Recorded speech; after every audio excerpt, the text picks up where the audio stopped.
नमस्कार साथियों आज अपन भारतीय संविधान से संबंधित महत्वपूर्ण अपने 50 क्वेश्चन सोल्व करेंगे। और ये 50 क्वेश्चन दोस्तों बहुत ज़्यादा इंपॉर्टेंट है। जो पिछले एग्जाम में पूछे गए हैं वही क्वेश्चन मैं आज आपसे कराऊंगा, वही क्वेश्चन मैं आपसे पूछूंगा। तो चलिए अपन क्लास को स्टार्ट कर देते हैं। अपना पहला क्वेश्चन दोस्तों आपके सामने है, इस पर विचार विचार कीजिए। बताइए, आपके सामने पहला क्वेश्चन है, भारत में संविधान को कब अपनाया गया था। इंपॉर्टेंट क्वेश्चन है, बताओ कब अपनाया गया था। 26 जनवरी 1947 को, 26 नवंबर 1950 को, ये 26 नवंबर 1949 को, ये 26 जनवरी 1950 को। भाई भारत में संविधान को कब अपनाया गया था, अंगीकार किया गया था। तो जिसने भी भाई 26 नवंबर 1949 बताया है उसका बिल्कुल करेक्ट आंसर हो जाएगा। इसका सी ऑप्शन बिल्कुल सही है। अगला बताओ, आपको बताना है संपूर्ण संविधान को कब लागू किया गया था। तो आप सभी को पता है भाई कब लागू किया गया था संपूर्ण संविधान को। तो 26 जनवरी 1950 को संपूर्ण देश में भारतीय संविधान को लागू कर दिया था। तो सी ऑप्शन इसका बिल्कुल सही आंसर हो जाएगा। अगला देखिए, आपको बताना है फटाफट से कमेंट करके कि भारतीय संविधान का पिता किसे कहा जाता है। नेहरू जी को कहा जाता है, अंबेडकर जी को कहा जाता है, H.C. मुखर्जी को कहा जाता है, या राजेंद्र प्रसाद को कहा जाता है। तो भारतीय संविधान का पिता किसे कहा जाता है, डॉक्टर भीमराव अंबेडकर को कहा जाता है दोस्तों। इसका बी ऑप्शन बिल्कुल सही हो जाएगा। और डॉक्टर भीमराव अंबेडकर ने जो अपना आर्टिकल 32 है उसको संविधान की हृदय और आत्मा भी कहा है, यानी संवैधानिक उपचारों का जो अधिकार है। अनुच्छेद कौन सा, तो अनुच्छेद आता है 32। अनुच्छेद 32 में संवैधानिक उपचारों का अधिकार है, उसको बाबा साहेब अम्बेडकर ने कहा है, क्या कहा है, तो संविधान की हृदय और आत्मा कहा है। और प्रस्तावना को दोस्तों जो पंडित जवाहरलाल नेहरू जी है उन्होंने प्रस्तावना को क्या कहा है, तो उसने भी प्रस्तावना को कहा है संविधान की हृदय और आत्मा। ये आपको ध्यान रखना है। अगला देखिए, आपको बताना है मूल संविधान में कितने अनुच्छेद थे। आपसे मूल संविधान में पूछा है दोस्तों, ना कि अब। ठीक है, तो मूल संविधान में अपने 395 अनुच्छेद थे, तो इसका डी ऑप्शन बिल्कुल सही हो जाएगा। D is the correct answer. अगला देखिए, आपको बताना है जब संविधान लागू हुआ तब उसमें कितनी अनुसूचियां थी। अनुसूची दोस्तों आपसे पूछिए, अगर आपसे सूची पूछे सूची, तो सूची आप बताओगे। सूची भाई 3 है, सूचियों की संख्या 3 है, संघ सूची, राज्य सूची और समवर्ती सूची। आपसे अनुसूचियां पूछी है, वो भी कब, जब संविधान लागू हुआ था उस टाइम पे। तो पहले दोस्तों अपनी 8 अनुसूचियां थी, उसके बाद में अपनी अब प्रेजेंट में 12 अनुसूचियां हो गई है। ये भी आपको ध्यान रखना है, इसका 8 बिल्कुल करेक्ट आंसर हो जाएगा। अगला देखिए, आपको ये बताना है कि जब संविधान लागू हुआ था तब उसमें कितने भाग थे। आपसे भाग पूछा गया है दोस्तों जब संविधान लागू हुआ था, यानी आपसे क्वेश्चन में ऐसे भी पूछ सकता है कि मूल संविधान में कितने भाग थे। मूल संविधान तो दोस्तों मूल संविधान में अपने 22 भाग थे, ये आपको ध्यान रखना है। 5 परिशिष्ट थे, 10 प्रबंध थे, ये भी आपको ध्यान रखना है। 395 थे अपने अनुच्छेद यानी आर्टिकल। तो इसका बिल्कुल सही आंसर 22 भाग हो जाएगा। जब संविधान लागू हुआ तब उसमें 22 भाग थे, लेकिन प्रेजेंट में हो जाएंगे अपने 25 भाग। अब अगला क्वेश्चन आपके लिए है, आपको बताना है वर्तमान में संविधान में कितने भाग हैं दोस्तों। ये मैंने आपको बता दिया, 25 भाग वर्तमान में हो जाएंगे। ये आपको ध्यान रखना है भाई, मूल संविधान में 22 भाग थे। आपको बताना है फटाफट से वर्तमान में संविधान में कितनी अनुसूचियां हैं। तो अनुसूचियां दोस्तों मूल संविधान में कितनी थी, तो मूल संविधान में अपनी 8 थी। अगर आपसे पूछे वर्तमान में कितनी है तो बताओगे 12 अनुसूचियां वर्तमान में हो जाएगी। और सूचियों की संख्या हो जाएगी दोस्तों 3। 3 सूचियां हैं और अनुसूचियां हैं 12। ये आपको ध्यान रखना है। अगला बताओ, संविधान सभा का जो प्रथम बैठक है ना वो कब हुई थी। संविधान सभा की है दोस्तों ये, ठीक है। संविधान सभा की प्रथम बैठक कब हुई थी, या प्रथम जो संविधान सभा है उसका प्रथम बैठक कब हुआ था। तो आपको बताना है इसका करेक्ट आंसर क्या हो जाएगा। 26 जनवरी 1950, या 15 अगस्त 1947, या 9 दिसंबर 1946, या फिर 26 नवंबर 1949। तो इसका सही आंसर दोस्तों क्या हो जाएगा, इसका सी ऑप्शन बिल्कुल सही हो जाएगा। संविधान सभा सभा की प्रथम बैठक कब हुई थी, तो 9 दिसंबर 1946 को हुई थी। और अपने जो अस्थायी अध्यक्ष, अस्थायी, तो ये भी आपको ध्यान रखना है। अपने अस्थायी कौन बनाए गए थे अध्यक्ष, तो सच्चिदानंद सिन्हा जी बनाए गए थे। सच्चिदानंद जी बनाए गए थे, ये आपको ध्यान रखना है। लेकिन उसके 2 दिन बाद ही, ठीक है, 2 दिन बाद में अपनी जो दूसरी बैठक हुई थी, कब हुई थी, तो 13 दिसंबर को हुई थी। 11 दिसंबर को दोस्तों, ठीक है, 11 दिसंबर को हुई थी अपनी सेकंड बैठक। तो उसमें अपने राजेंद्र प्रसाद जी हैं उनको दोस्तों स्थायी अध्यक्ष बना दिया गया था, ये भी आपको ध्यान रखना है। और 13 दिसंबर अगर आपसे पूछे तो 13 दिसंबर को जो अपने पंडित जवाहरलाल नेहरू जी हैं उन्होंने जो उद्देशिका है जिसको अपन प्रस्तावना के नाम से जानते हैं वो पेश की थी। तो ये आपको थोड़ा ध्यान रखना है, इसका सी ऑप्शन है वो बिल्कुल सही हो जाएगा। अगला देखो, आपको बताना है संविधान सभा का स्थायी सदस्य किसे चुना गया था। तो स्थायी सदस्य आप सभी को पता है डॉक्टर राजेंद्र प्रसाद जी हो जाएंगे। आपसे पूछे कब चुना गया था तो आप बताओगे भाई 11 दिसंबर, ठीक है, 11 दिसंबर 1946 को। ये आपको थोड़ा ध्यान रखना है। अपनी पहली बैठक कब हुई थी, तो 9 दिसंबर को हुई थी। 9 दिसंबर को 1947 को, ठीक है, 9 दिसंबर 1947 को पहली बैठक हुई थी। लेकिन अपने अस्थायी अध्यक्ष चुने गए थे 9 दिसंबर को सच्चिदानंद सिन्हा जी, और स्थायी अध्यक्ष चुने गए थे राजेंद्र प्रसाद जी। कब चुने गए थे? तो 11 दिसंबर 1946 को। अगला देखिए, आपको बताना है संविधान सभा का अस्थायी अध्यक्ष। दोस्तों अभी मैंने आपको बताया सच्चिदानंद सिन्हा। कब? तो 9 दिसंबर 1946 को। ठीक है भाई, तो ये आपको थोड़ा ध्यान रखना है, ये यही क्वेश्चन एग्जाम में पूछे जाते हैं बार बार। अगला बताओ, डॉक्टर राजेंद्र प्रसाद जी को स्थायी अध्यक्ष कब बनाया गया था? तो आप सभी को पता है 11 दिसंबर 1946 को बनाया गया था। इसका ए ऑप्शन बिल्कुल सही हो जाएगा। संविधान निर्माण में कितने दिन का समय लगा था? बताओ भाई। 2 वर्ष 11 माह 18 दिन। सभी को याद भी होगा, 2 वर्ष 11 माह और 18 दिन। बी ऑप्शन इसका बिल्कुल सही हो जाएगा भाई। अगला बताओ, आपको बताना है पंडित जवाहरलाल नेहरू के द्वारा उद्देश्य प्रस्ताव यानी उद्देशिका, ठीक है, जिसको अपन प्रस्तावना के नाम से जानते हैं, वो प्रस्तुत कर संविधान निर्माण का कार्य प्रारंभ कब किया गया था? तो आप सभी को पता है, तो 13 दिसंबर 1946 को किया गया था। मैंने आपको बता चुका पहले ही भाई। संविधान सभा की ये तो प्रथम बैठक हो जाएगी 9 दिसंबर को, ये अपनी दूसरी बैठक हो जाएगी, दूसरी यानी द्वितीय। ठीक है, तो ये थोड़ा आपको ध्यान रखना। द्वितीय अपनी बैठक हुई थी, उसमें राजेंद्र प्रसाद जी को अपने अध्यक्ष बनाया गया था, ये भी आपको ध्यान रखना, वो भी स्थायी अध्यक्ष। अब देखो अगला क्वेश्चन आपके पास आया है, संविधान सभा में प्रारूप समिति का अध्यक्ष कौन था? तो संविधान सभा यानी प्रारूप समिति दोस्तों ड्राफ्टिंग कमेटी इसको बोलते हैं। इसमें टोटल 7 सदस्य थे। ठीक है, अध्यक्ष को मिला के 7 सदस्य थे। अध्यक्ष के अलावा दोस्तों एक इसमें अध्यक्ष था और बाकी के 6 इसमें सदस्य थे, ये भी आपको थोड़ा ध्यान रखना है। और इसके यानी संविधान सभा में प्रारूप समिति के अध्यक्ष कौन थे? तो डॉक्टर भीमराव अंबेडकर इसका बिल्कुल सही आंसर हो जाएगा। इसका सी ऑप्शन बिल्कुल करेक्ट है भाई। बताओ, संविधान सभा का जो संविधान सभा की अंतिम बैठक है वो कब हुई थी? आपसे अंतिम बैठक पूछी है कि संविधान सभा की अंतिम बैठक कब हुई थी? तो 14 जनवरी 1950 को हुई थी। तो इसका बी ऑप्शन दोस्तों बिल्कुल सही हो जाएगा। Very good. अगला बताओ भाई, इंपॉर्टेंट क्वेश्चन है सारे के सारे, इसको ध्यान से देखना तब करना भाई। बताओ, संविधान सभा का जो गठन है वो किस मिशन के अनुसार किया गया था? बताओ भाई। तो कैबिनेट मिशन आप सभी को पता होगा, सी इसका बिल्कुल सही है। कैबिनेट मिशन के तहत दोस्तों संविधान सभा का गठन किया किया था। कब किया था? तो 9 दिसंबर 1946 को। बिल्कुल भाई, 1946 को। ये भी आपको ध्यान रखना है, डेट आपसे पूछ सकते हैं एग्जाम में। अगला देखो, आपको बताना है संविधान सभा ने जो राष्ट्रीय ध्वज है उसको कब अपनाया था? राष्ट्रीय ध्वज की बात दोस्तों यहाँ पे हो रही है, तो 12 जुलाई 1947 इसका बिल्कुल सही आंसर हो जाएगा, यानी इसका सी बिल्कुल सही है। 12 जुलाई 1947 को दोस्तों संविधान सभा ने राष्ट्रीय ध्वज, अपना राष्ट्रीय ध्वज क्या है? तो तिरंगा अपना राष्ट्रीय ध्वज है, उसको अपना लिया था। अगर आपसे पूछे तिरंगा है भाई, उसमें कौन सा सर्वनाम, कौन वो विशेषण कौन सा यानी समास कौन सा हो जाएगा, ऐसे पूछ सकते हैं एग्जाम में आपसे।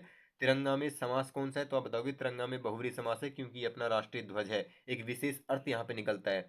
ऐसे मत कर देना कि तिरंगा यानी कि 3 रंगों का समाहार इसमें हो रहा है, तो आप लगा दो द्विगु समास।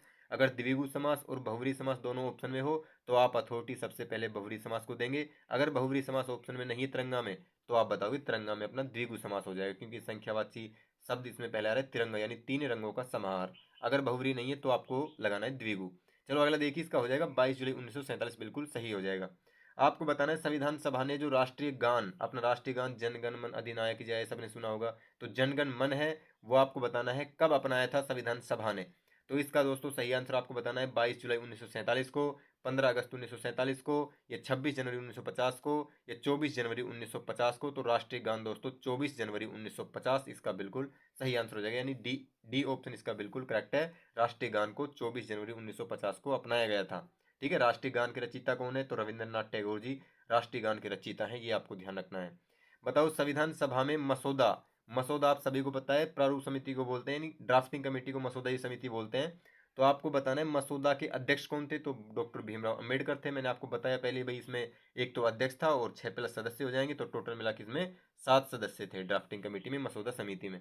बताओ, अगला क्वेश्चन आपके लिए है, आपको बताना है भारत में प्रथम आम चुनाव कब हुए थे? तो आप सभी को पता है 1952 में हुए थे, तो सी ऑप्शन इसका बिल्कुल सही है। बताओ, कौन बम्बई प्रेसिडेंसी से संविधान सभा के लिए चुना गया था? तो डॉक्टर भीमराव अंबेडकर, यानी कि सी ऑप्शन इसका बिल्कुल सही हो जाएगा। डॉक्टर भीमराव अंबेडकर को बम्बई प्रेसिडेंसी से संविधान सभा के लिए चुना गया था, ये इसका बिल्कुल सही आंसर है। अगला क्वेश्चन आपके पास है दोस्तों, भारत में कौन से सत्र के बीच पहला आम चुनाव हुआ था? ये आपको पहला आम चुनाव आपको बताना है, इसका सही आंसर क्या हो जाएगा? आपके पास दोस्तों कितने ऑप्शन है? 4 ऑप्शन है। 25 अक्टूबर 1951 से लेकर 21 फरवरी 1952 तक, या फिर 25 अक्टूबर 1951 से लेकर 21 फरवरी 1953 तक, या 25 अक्टूबर 1951 से लेकर 22 फरवरी 1952 तक, या फिर 25 अक्टूबर 1952 से लेकर 21 फरवरी 1952 तक। तो दोस्तों इसका सही आंसर क्या हो जाएगा, आपसे पूछा है भारत में कौन से सत्र के बीच में पहला आम चुनाव हुआ था। तो इसका सही आंसर दोस्तों हो जाएगा यानी 25 अक्टूबर 1951 से लेकर 25 अक्टूबर 1951 से लेकर 21 फरवरी 1952 तक, यानी इसका ए ऑप्शन है वो बिल्कुल करेक्ट आंसर हो जाएगा भाई। ये आपको ध्यान रखना, इंपॉर्टेंट क्वेश्चन है, पिछली बार एग्जाम में पूछा गया है। अगला बताओ, डॉक्टर भीमराव अंबेडकर जन्म जन्म आपको बताना है, डॉक्टर भीमराव अंबेडकर जी का जन्म कहाँ पे हुआ था। तो भोपाल में हुआ था, सागर मध्य प्रदेश में हुआ था, या फिर जबलपुर मध्य प्रदेश में हुआ था, या फिर इंदौर मध्य प्रदेश में हुआ था। तो दोस्तों इसका सही आंसर हो जाएगा इंदौर मध्य प्रदेश में हुआ था। आपसे पूछे भाई इंदौर मध्य प्रदेश की कौन सी तहसील में हुआ था, तो आप बताओगे महू तहसील में हुआ था। ये भी आपको भाई थोड़ा ध्यान रखना है, ठीक है। अगला क्वेश्चन देखिए, आपको बताना है भारतीय संविधान का अभिभावक कौन है। भारत का यानी भारत की संसद है, भारत का संविधान सभा है, या भारत का उच्चतम न्यायालय है, या फिर भारत का उच्च न्यायालय है। तो दोस्तों ये आपसे पूछा क्या गया है, तो भारतीय संविधान का अभिभावक कौन है। तो आप सभी को पता है भारत का जो सर्वोच्च न्यायालय है, यानी कि वो हो जाएगा अपना सुप्रीम कोर्ट, ठीक है, एससी के नाम से जिसको जानते हैं सुप्रीम कोर्ट। इसका बिल्कुल सही आंसर हो जाएगा।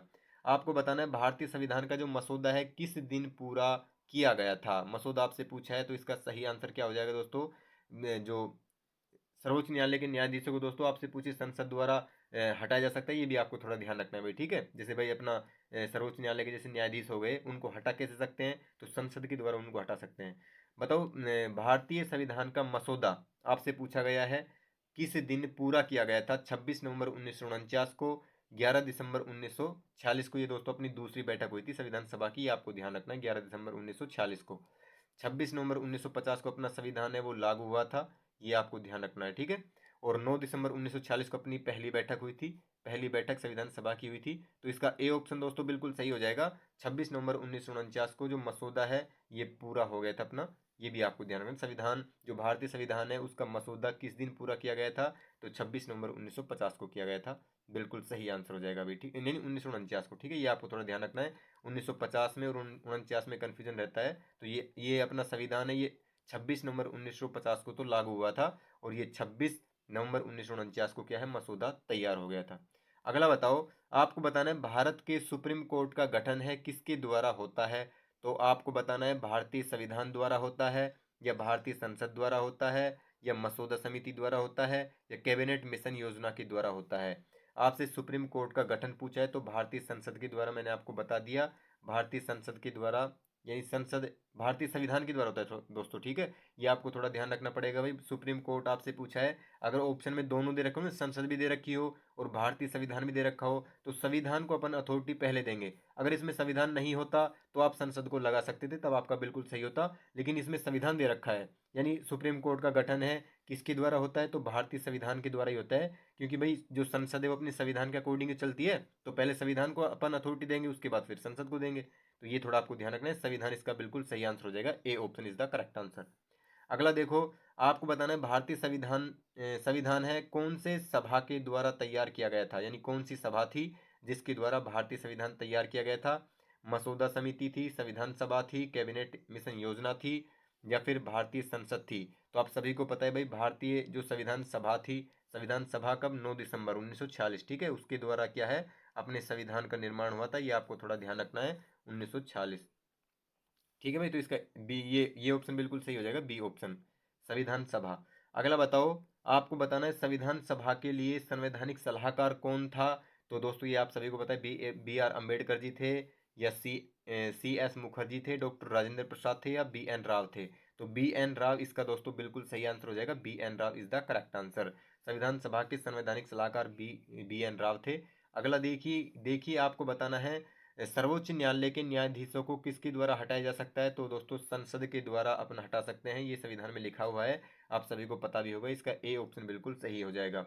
आपको फटाफट से कमेंट करके ये बताना है कि किसके महाभियोजन के लिए संविधान में कोई भी प्रावधान नहीं है, यानी संविधान में किसके महाभियोग के लिए कोई भी प्रावधान नहीं है। मुख्यमंत्री तो ये तो है भाई, राज्यपाल का नहीं है, राष्ट्रपति का भी है और प्रधानमंत्री का भी, तो इसका बी ऑप्शन है वो बिल्कुल सही हो जाएगा। अगला क्वेश्चन आपको बताना है संविधान दिवस है वो कब मनाया जाता है। तो आप सभी को पता है 26 नवंबर को अपना संविधान दिवस मनाया जाता है, ठीक है भाई। अगला बताओ, देखो आज के लिए भाई इतने क्वेश्चन थे, ठीक है, आज के लिए इतनी नॉर्मल वाले क्वेश्चन मैंने आपसे पूछे थे, पर ये क्वेश्चन नॉर्मल नहीं है दोस्तों, ये क्वेश्चन कम से कम 3 या फिर 4 बार एग्जाम में पूछे गए हैं। तो ये आपको ध्यान रखना है, क्वेश्चन को समझने की कोशिश करना। और अपना टेलीग्राम चैनल है हितिश स्टडी ग्रुप, उसको आप ज्वाइन कर लेना, ठीक है। टेलीग्राम में आपसे कोई पूछे क्या नाम है भाई, तो आप बताओगे हितिश स्टडी ग्रुप है, उसको आप ज्वाइन कर लेना। इंपॉर्टेंट जो फैक्ट वाली चीज़ें होती है मैं वहाँ पे डाल देता हूँ। और अपना चैनल नया है, इसको सब्सक्राइब करना, लाइक करना। आपके लिए रोज़ प्रैक्टिस सेट मैं आपके लिए लेकर आऊँगा। संविधान सभा का आप बोलोगे प्रस्तावना का लेकर आओ, कर्तव्य का लेकर आओ, मूल कर्तव्य मूल अधिकार या नीति निर्देशक तत्व का लेकर आओ, संवैधानिक अधिकारों का लेके आओ, तो संविधान की विशेषता का अलग से टॉपिक लेके आओ, तो मैं सारे क्वेश्चन आपको करा दूंगा। आप चैनल से जुड़े रहना रहना। और भाई लाइक शेयर सब्सक्राइब जरूर कर देना, ठीक है। आज के लिए इतना ही, थैंक यू सो मच।